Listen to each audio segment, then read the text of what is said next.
All right, we are live. Wild Lakers, they finally got a win in Summer League. Bronny played well. Colin Castleton played pretty well.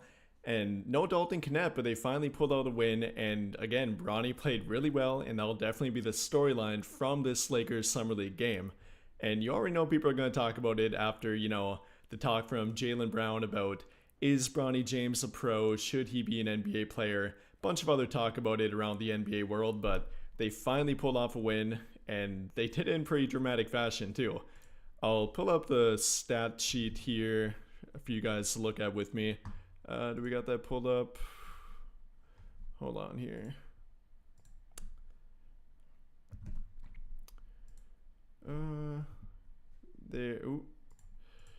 There we go. I think we should be good. But Bronny, again, 5 for 11 from the field. Pretty good. Finally hit a three-point shot. Not only one of them, but two of them actually as well. One during the first quarter, and then eventually another one later on during the game. And he put up double digits in points too. 12 points. First time for him hitting double figures in Summer League. Only Summer League that we're talking about here, but great to finally see from him.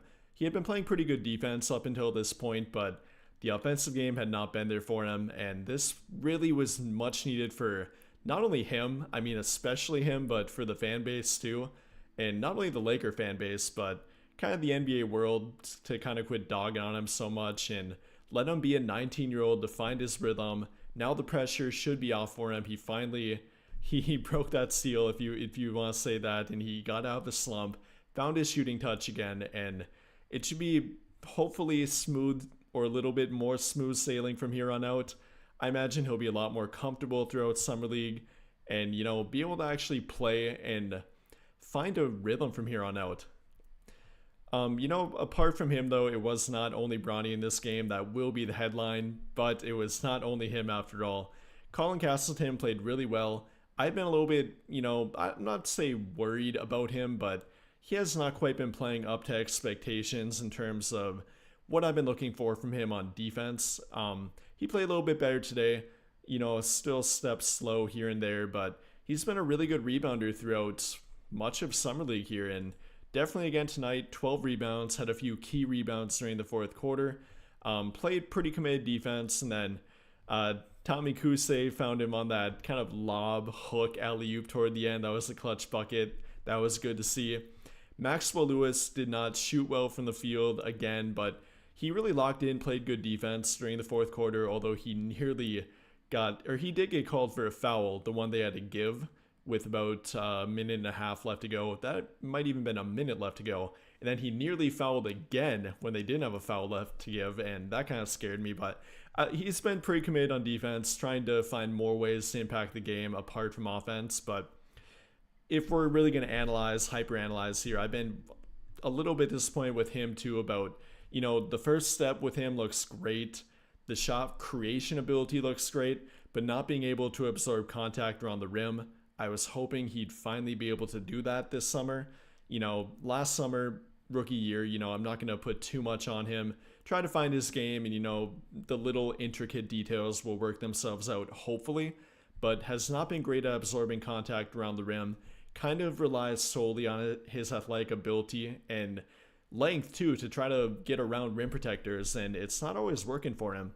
But more committed on defense. I think he could eventually make an NBA path for himself through purely being 3-and-D if it would come down to it, if he would never fully unlock that self-creation part of his game that I think he definitely has in there, but it'll all be about the little intricate details, absorbing contact, learning how to read the defense and find openings, when to attack, when to shoot, when to pass, or simply maybe even when to lay off and go in the corner to open up the offense for everybody else. Again, kind of hyper-analyzing here. We're only talking about Summer League, but great to see a win from them nonetheless. And, the entire team finally played a little bit better. It was not only like Dalton Connect had a good game or Blake Hinson had a good game. Multiple guys actually finally played well in this one, and, to no surprise, that led to them finally picking up a win. But, yeah, they shot a lot better from the field, 44.2%. That's not great, but for them, it's a lot better lately, believe it or not. And then even 33.3% from three. a lot better for them as a team compared to prior summer league games. So a little bit embarrassing with that, but improvement nonetheless, and I'll take it. Blake Hinson, he caught fire during the third quarter, hit three threes in a row, like nearly back to back to back. And after a few poor shooting games in a row, that was good to see from him. He is a two-way contract player for them after all. And, if he ever hopes to maybe become more of that for them, more than that for them, he'll have to not only be a reliable three-point shooter, but find other ways to contribute on the court as well. But good to see that three-point shooting from him. Caught fired. That's what you need from him when he's on the court. Find that three-point shooting touch. Maybe don't force it all the time like he kind of has been doing, but be that reliable catch and shoot guy for them, and find ways to self-create here and there as well. But again, overall, I like the game for them. Bronny finally showed out here. Really good positive sign from him. He did a little bit of self-creation on offense. He hit one of his three was more of a catch and shoot variety one, but the other one was self-creation, and then he got to the rim a few times too, so a lot better to see. See what you guys are talking about in the comments here. Bronny confidence should be on full display now. Definitely agree with that. Even if you're talking about like a self-confidence kind of thing, this game will do a lot for him. And then even, the entire NBA world, NBA Twitter really been going at him lately. You'd think they'd lay off of him a little bit after this, after a, 12-point, fairly good efficient showing. Take the pressure off him for at least a little bit here and allow him to find a groove, because it's been a bit too much in my opinion. I don't even think it's an opinion at this point, with even NBA players kind of coming at him a little bit. And we're talking about a 19-year-old here who missed the majority of his college campaign with a major health issue, so you got to give him a little bit of time here. Don't go on, saying he's not an NBA player from 4 summer league games. Got to give the guy time. I'm gonna stream. Just notice I'm Canadian. I'm not Canadian. I will say that, but maybe a little bit of accent here and there. What a win. I agree. I mean, it's only summer league, but any win at all is good for them. Help build the young guys' confidence up, and not only for Bronny, but guys like Blake Hinson, who is under contract with them. Colin Castleton under contract with them with a 2-way contract. Even Quincy Olivari, he got more playing time today. He played a little bit better. Ultimately didn't shoot that well, but a win will do a lot for your young players' confidence, and for a bunch of young guys in their team that haven't gotten to see that yet in the NBA, even though we're only talking about summer league here, in any form or fashion, they have not gotten a win yet up until this point. So you'd think that would go a long way in helping them calm down a little bit, calm down the nerves, play into their own style of play here, and be comfortable on the court.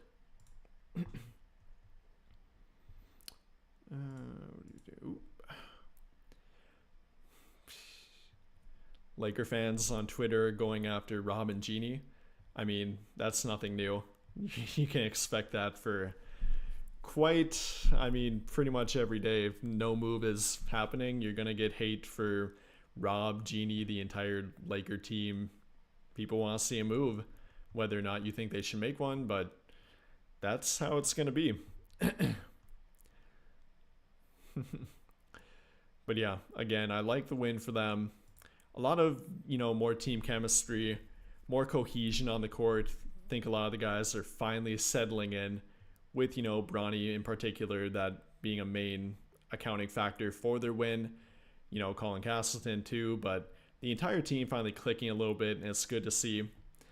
And, only talking about Summer League here, but you need to see something from guys eventually, and this could really be that thing that drives them to maybe it's not another win.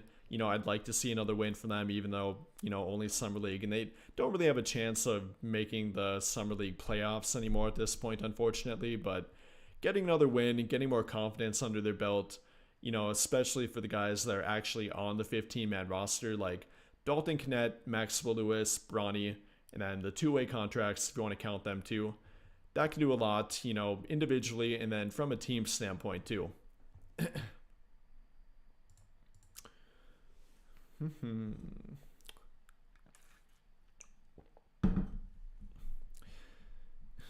If I could bring back one ex-Lakers player, who would I bring back?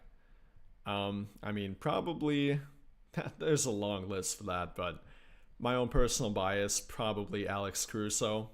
Just I'm a big fan of the hardworking players, and there's not a guy who really works harder than Caruso. Not many of them anyway, and definitely not a former Laker, a recent one that worked harder than him, and is all around such a fan favorite that I enjoyed watching. So definitely him. If I'd have to pick one within like the past half decade. A little bit more on Bronny. We can pull up. I don't think it has updated yet. I guarantee it probably hasn't. Nope. On Real GM, but up until this point, he had only been averaging about 4 points per game, 3.5 rebounds, not even 2 assists. Had only been shooting 22% from the field and had not made a single 3-point shot either. So again, we're talking about confidence. This is going to do a lot for him. I think we got a super chat here. The notorious CRG, appreciate the 5, brother. Mighty JSM, is it only the two-way guys who may get time on the NBA floor this year, or can they call on any of them at any time? I mean, if you're talking about anyone on their summer league team, no, they can't do that. But I mean, you have to include Dalton Connect, obviously, Blake Hinson, two-way contract, Maxwell Lewis, Dalton Connect, and Bronny. They're all under actual guaranteed contracts on the 15-man roster. So any one of those 3 could get playing time at any time. And then along with the two-way contracts too, it is only them with the guys that are under a guaranteed contract like the 3 I mentioned before. Apart from them, no, they can't get any playing time from a guy like Moses Brown currently, for example, or a guy, like Tommy Kuhse, for example. No, they can't get playing time from him. He's not under an official contract with their team. Mohamed Diarra, for example, even though he's under an Exhibit 10 contract with their team right now, all that means is a training camp deal. But no, he would actually have to be signed to a guaranteed contract either on their 15-man roster to get playing time, or would have to replace a two-way contract guy like Blake Hinson, Colin Castleton, or Quincy Olivari to be able to get on the court and actually play in an NBA game. And two-way contracts, if you don't know, they are limited to 50 total NBA games as well, and then they're not eligible to compete in the postseason either. But I think that answers your question. Only the two-way guys, and then Dalton Connect, Bronny James, and Maxwell Lewis would be eligible to get playing time in the NBA this season, unless they would make some kind of move, which I don't expect them to do. No, you're all good. Had to fit it under 150 characters. Yeah, I think I got your question there, and I think I answered that too. I think that hopefully that made sense to you. Not a breakout for Bronny. I mean, maybe not the word breakout in terms like, dropping 30 and having a insane game, but a guy that had not made a 3-point shot yet, going 0 for 15 and been shooting 22% from the field, and then having, a 12-point game and shooting 5 for 11, 2 for 5 from 3. I'd call that an individual breakout for him, and especially if we're adding in all the scrutiny and, the big name that he is, I think it's a breakout for him purely from like a confidence standpoint, if you only want to talk about that, which is what I'm mainly referring to here. I think it could be a breakout for him in that regard. It's not going to lead to him dropping 15, 20 points every game from here on out, even in their final few summer league games that they have. But I think it's like an individual confidence breakout for him. I don't even really think that's that much of a hot take if you'd say that. Like, he had to start somewhere, and this was a great point for him to do it. And I think it'll help him be a lot more comfortable and get into an actual rhythm and, play his own game from here on out, not be so worried about every minute detail on the court. Should I take this shot? Should I, attack the rim? Should I put the ball on the floor? You could even tell up until this game, even into the early first quarter, that he was overthinking everything. Like, he was hyper-analyzing on the court and just not playing, like, letting himself go and get into the feel of the game. So in that point, or in that regard, I think it could be a little mini breakout for him.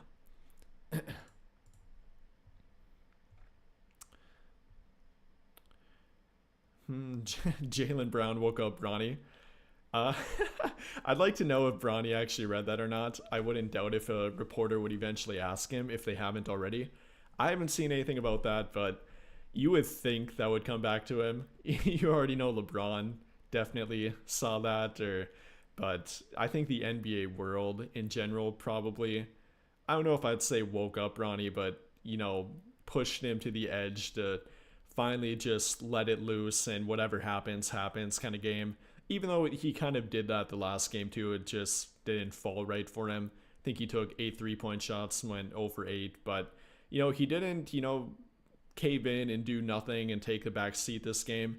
Whenever he got open, apart from the early few minutes where he looked a bit hesitant, he let it fly. He was confident and, he didn't let himself be held back from negative feedback or Jaylen Brown on Twitter saying, I don't know if Bronny's a pro, and he's only in the NBA because dad on the Lakers and all that. But yeah, I think in general the scrutiny pushed him to the edge and finally just made him say, hey, I don't care anymore. I'm just going to play free. I'm not going to hyperanalyze everything on the court. Not going to try to play like anybody is saying I should or do this, do that. Just finally let it go, let it fly. And I think he did that.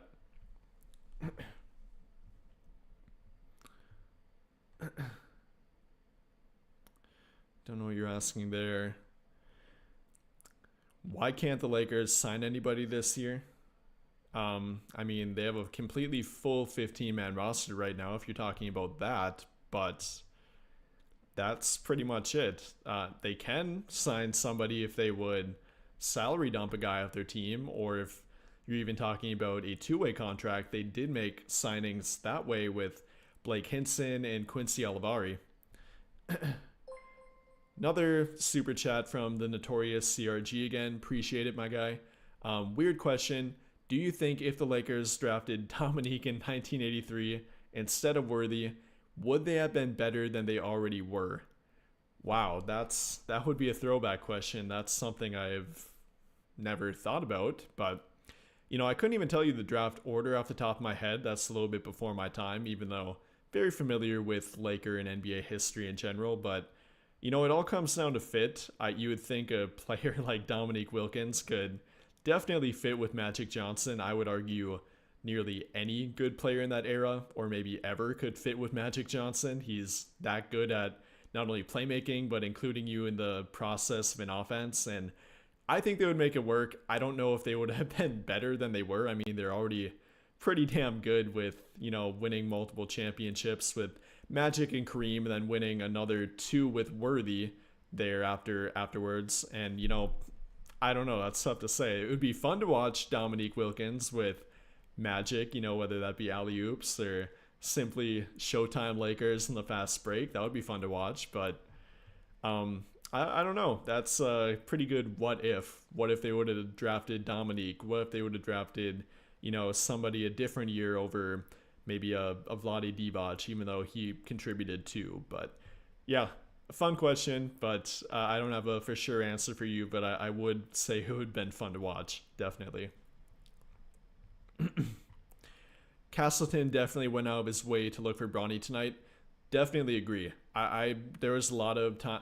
I even think they ran a little bit more of their offense through Castleton, whether they tried to or not tonight. I don't know if the ball was simply finding him a bit more often. He did a good job rebounding, but the ball was finding him in the high post, and he did find Bronny on a back cutter too. He found him on one of the 3-point shots that he made for sure that I remember.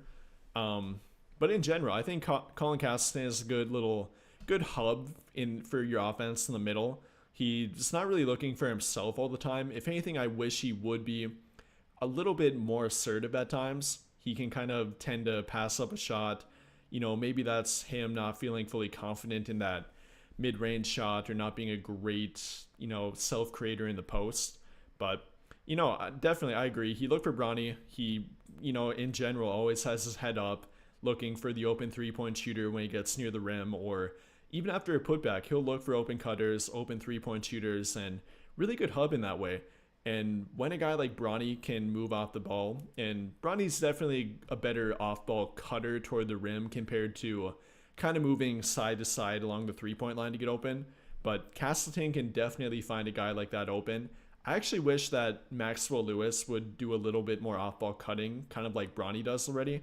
With his athletic ability and length, I think that would do wonders for him on offense, especially with him kind of struggling to find his rhythm right now and, kind of taking shots out of the flow of the offense rather than letting the game come to him. I think really anybody on their team could benefit from playing with Castleton in that regard by making good, timely backdoor cuts or even moving better along the three-point line. That's something I've been talking about with Blake Hinson, to where he kind of will force up a three-point shot, but I'd much prefer him to kind of let the game come to him and be a little bit better at moving side to side along the three-point line.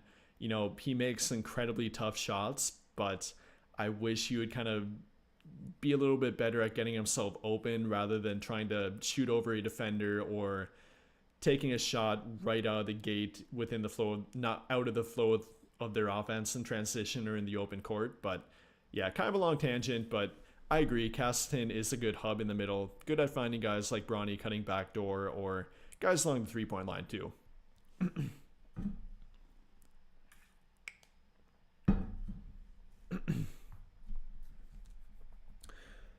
You love to see it. Definitely love to see a win for sure.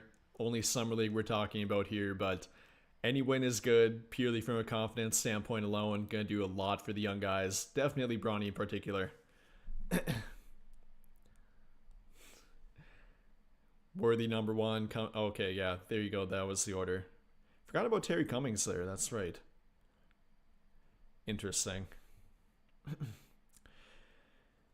Do I think LeBron should go for another record and complete 25 seasons in the NBA?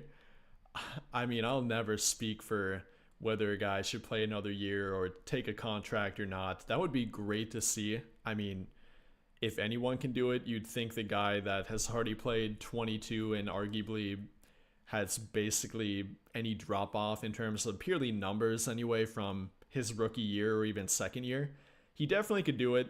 At that point, I imagine it becomes a lot more about the dedication year by year to trying to get your body up to speed when your body is, even like LeBron, it doesn't seem like it, but it's slowly falling apart a little bit, and every year it gets a little bit tougher and tougher, and that would weigh on you mentally too. And, the guy's got family too, even though one of them is now on his team, the first time ever in NBA history, but maybe that would keep him around a little bit longer. Who knows? Maybe he gets to the year that his younger son Bryce will enter the NBA or be eligible to anyway.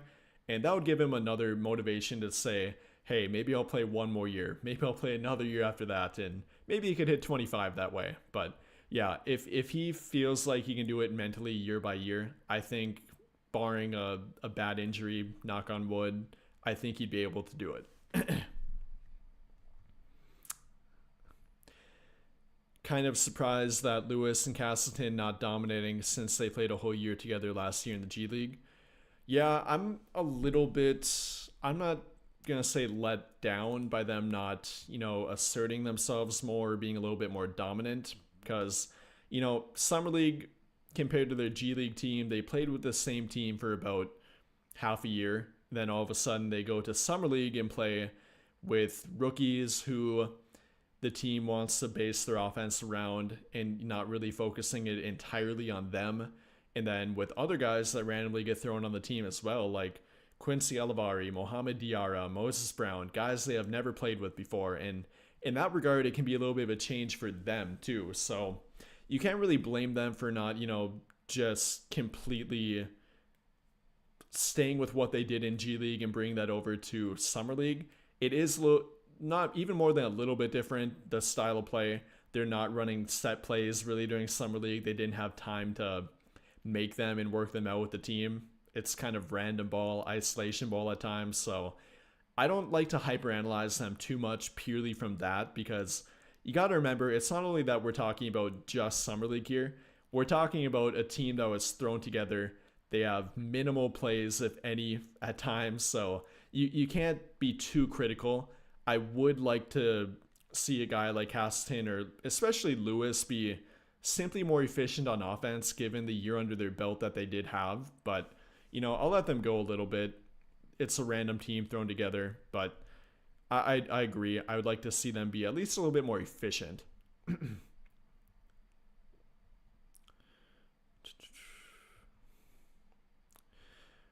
What do I think Bronny can be in the future, two-way player wise? You can see him being a baby version of Marcus Smart. I like the comparison as a floor for him, like a Davion Mitchell. That might not be the comparison that people want to make for him if you're talking about a bigger name or somebody that you eventually want to see him become. But even Davion Mitchell has a 5 year ongoing NBA career here, and good point of attack defender, only about 6'1", 6'2", but has found a way to remain in the NBA and be effective on defense too, and become a better 3-point shooter. I think that would be the safe bet for him to kind of reach. I think no matter what, he could probably fairly reliably turn into a Davion Mitchell. I think the more optimistic outlook for me would be a version of Avery Bradley. That, I think we tend to forget how good Avery Bradley actually was back in the day. Over 15 points per game, great point of attack defender, made multiple all defensive teams. I think that would be the ceiling, in a really comparable like body type too, from Bronny to Avery Bradley. Similar height, similar wingspan, not, Bronny actually weighs quite a bit more than Avery Bradley did or even currently does, given that he's not, you know, officially retired. But again, that would probably be maybe my ceiling for him, an Avery Bradley type. I don't really like to go the Drew Holiday type because they're completely different players in my opinion. Both smaller wings or bigger guards, but yeah, I'd probably go with the Davion Mitchell for a floor and then Avery Bradley-ish for a ceiling type. Bronny kind of reminds you of I think you mean Drew Holiday. Again, yeah, I can see where that would come from. The two-way player, I think that would be like the goal for him, if anything. Like if he wanted to model, and I think he probably even mentioned it too, modeling his game after a Drew Holiday, Derek White, Avery Bradley, Davion Mitchell, guys like that. But Drew Holiday for a ceiling, that would be a great guy to watch film on for him and model his game after too. I'm not sure if he could ever quite get there given his skill set compared to Drew being quite a bit different in my opinion. A lot of differences in their playmaking ability and their preferred kind of shot creation on the court too. There's a lot of difference if you get into the film with it, but yeah, I think that would be a good goal for him. I would agree with that.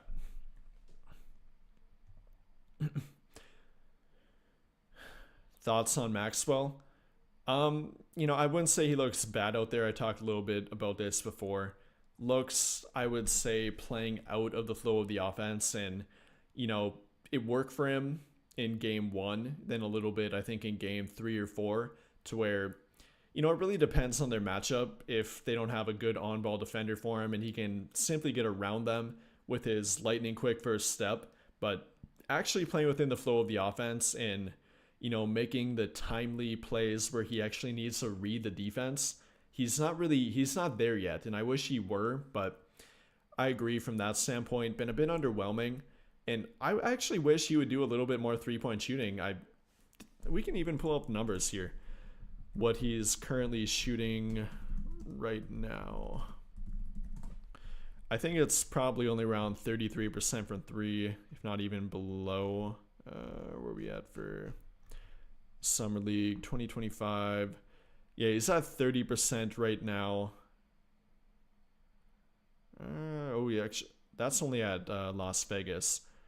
Probably about 31% after tonight, which probably hasn't updated yet, but I'd like to see him take a few more 3-point shots, within the flow of the offense. He tends to pass them up fairly often. He'll do a pump fake that doesn't really catch the defender off guard, but then try to drive past them anyway. And at that point, take the 3-point shot, man. He's got a good 3-point shot in my opinion. He shot over 35% from 3 in the G League last season.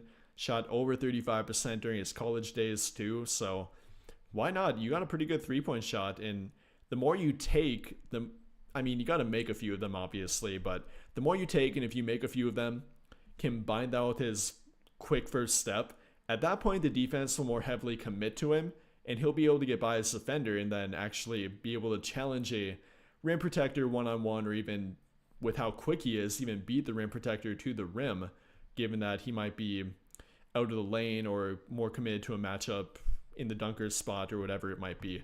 But yeah, I wish he were a little bit more developed in regard to reading the defense and making the more, timely play within the offense, but still fairly young. I'll give him one more year before I completely write him off. Kimbo. Bronny should play more. I think he's already playing quite a bit. But, I mean, after today's game, I wouldn't be opposed. I wouldn't even know if they rest him tomorrow and bring Dalton Connect back. Because if you didn't notice, Dalton Connect did not play tonight. And everyone else did for the regulars other than them kind of swapping out Moses Brown for Mohamed Diarra and Trent Forrest to give Tommy Kusei more playing time again today. But yeah, I mean, Bronny will play fairly regularly for their final few Summer League games. I don't think that will be anything to worry about.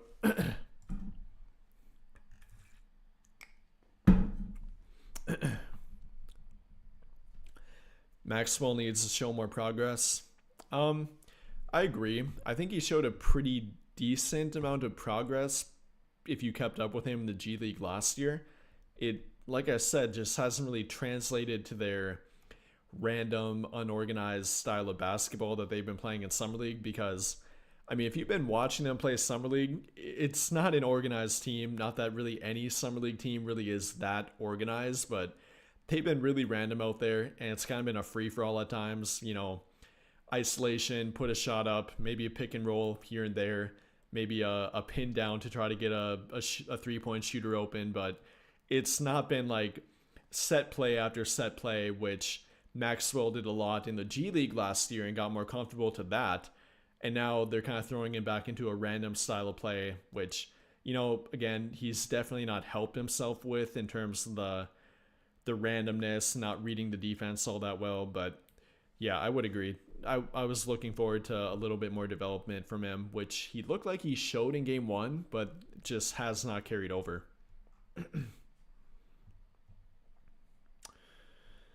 What are we talking about? Think we should use him to start at power forward? I don't know if you made Oh, you think you mean Castleton?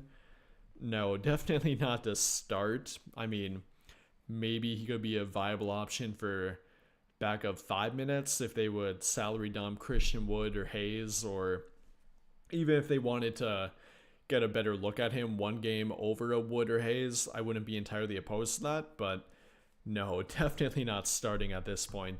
I wouldn't go that far. I think we'll go back up. But yeah, I think that's kind of the takeaway for me here from Summer League game number 5 for them now. Bronny finally broke out, if you'd want to say that. He, even if it's simply a mini breakout for his confidence, which I would call it that, I think he'll be a lot more within the flow of the game now, not be too afraid to take a shot or, be hesitant to make reads in the court, make the little simple plays that he had been really good at making up until this point. And kind of the pressure, the scrutiny, the outside noise probably got to him a little bit, even if he didn't want to admit it. But I think that's the main takeaway here, even apart from them finally winning a game, which was really good to see. But Bronny playing a lot better, looking a lot more confident on the court. Hopefully that'll translate to their final few games. And then apart from him, they finally got a more complete team game, if you want to call it that, even though, we're talking about Summer League here. But Castleton looked a lot better. I liked how they used him a little bit more as a hub within their offense to, feed other players, whether it be shooters, cutters. He ended up with 6 total assists, which tied their team for a lead with Sean East, who, low-key played pretty well too. Not actually under contract in any form with their team, but props to him. But again, overall good team win, good team confidence builder is kind of what I would call it. But I liked it for Bronny. Hopefully we'll see more from guys like Maxwell Lewis. I think Dalton Connect will play at least probably 1 or 2 more Summer League games for them, but I liked it for Bronny, and hopefully we'll see more of it from him in the future. But I think that'll pretty much wrap up the stream for tonight. Hopefully we get more of this from the Lakers Summer League team going forward, but we'll talk more about it in a long form video. I'll probably put out either tomorrow. I actually do one I've already scheduled for tomorrow, and it's a little bit outdated with the Bronny stuff, so bear with me there. But we'll talk more about their Summer League team in the future. Hopefully we'll get more of this from Bronny, more of it from Castleton, really keying in on the guys that are under contract with their team in some form or fashion. Maxwell Lewis, Dalton Connect, Blake Hinson, Quincy Olivari even too. Hopefully we get more from them, more confidence builders, and it will actually lead to on-court performance. But appreciate all you guys tuning in. More streams in the future. Hopefully another one after, actually no, I can't promise that after the next Lakers Summer League game. I'll be gone for a little bit, but more streams in the future. Appreciate you guys tuning in. Hopefully you enjoyed it, and again, appreciate you tuning in. We'll do more in the